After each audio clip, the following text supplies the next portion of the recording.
The Corolla is the number 2 best-selling compact car, and the Nissan Sentra isn't far behind at number 3. The Civic outsells them both, so you may be wondering why it hasn't been included in this comparison. Unfortunately, the 2019 Civic was not available for me to film yet, and as it becomes available, I will release a new video comparing the three. For now, though, we'll stick to the Sentra and Corolla. Naturally, consumers want to know which is the best car, so today I will be comparing them using multiple points of evaluation.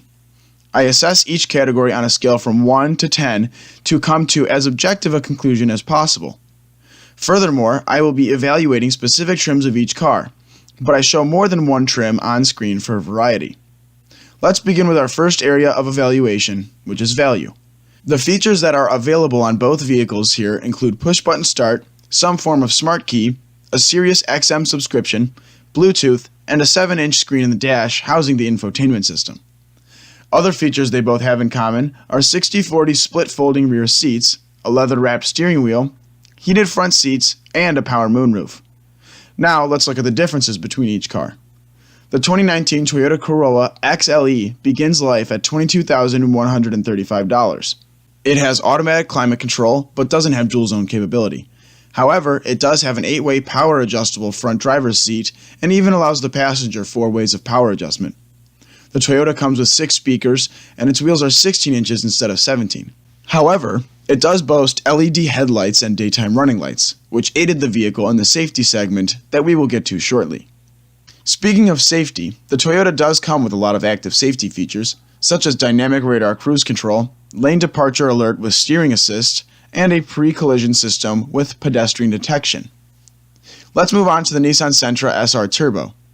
The Nissan has some more premium features for its $22,570 price, such as LED headlights, dual zone climate control, and Apple CarPlay and Android Auto. Fog lights, 17-inch wheels, heated side mirrors, and 6 speakers are also present. However, it is lacking some key features, such as any form of adjustable seats and active safety features.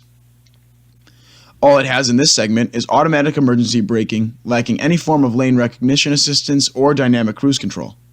Safety is very important for these small cars in a sea of large SUVs, so we'll move on to that next.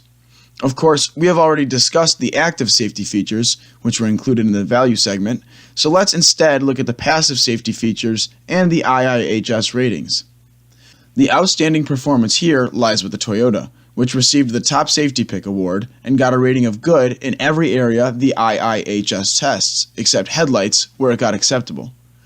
The Nissan wasn't that far off of the Toyota, to be honest. The biggest thing stopping it from scoring as well as the Toyota were the headlights.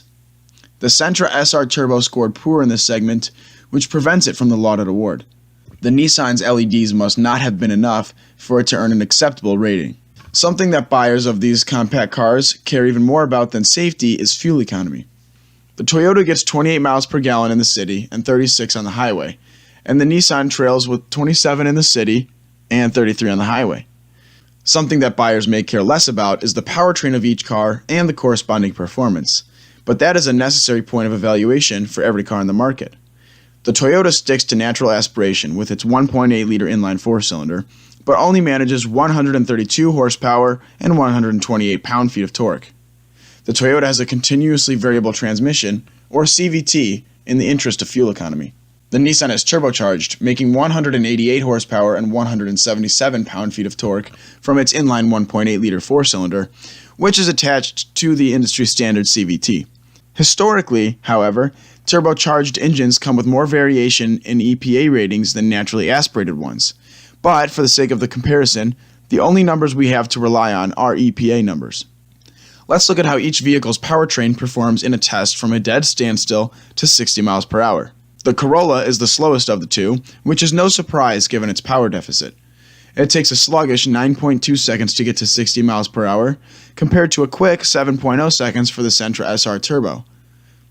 Styling is a controversial topic because it is purely subjective, so your taste may differ from mine.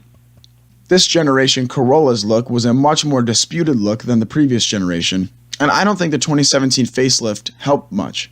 Personally, I didn't mind the 2014 through 2016 Corolla styling, but it started looking weird in 2017. The Sentra hasn't changed much, and it looks rather plain, but at least it isn't ugly. Moving on to the interiors of each car, my tastes change a little. The Corolla has a better interior than the Sentra. Styling in this segment is sort of insignificant because they are both very close, especially interior-wise, so there isn't a whole lot to say. But finally, let's look at our last evaluation area, which is reliability. The 2019 Corolla is rated much better than average by Consumer Reports, where the Nissan is rated worse than average. Nissan vehicles seem to struggle more in reliability than the other Japanese makes like Honda, Toyota, Subaru, and Mazda. Even some GM vehicles have been edging them out. The weight of this category is significant, so Nissan could really use to look at the quality of their product. Here are the final scores for each vehicle in every comparison aspect. As you can see, the Corolla pulls ahead in value and safety, but demolishes the Nissan in reliability. The only category that the Nissan won was for powertrain, and even then, some people don't like its CVT. I tied them for styling because I considered it a wash, essentially. Thanks for watching. Tune in again in a few weeks for the 3-car comparison with the 2019 Civic.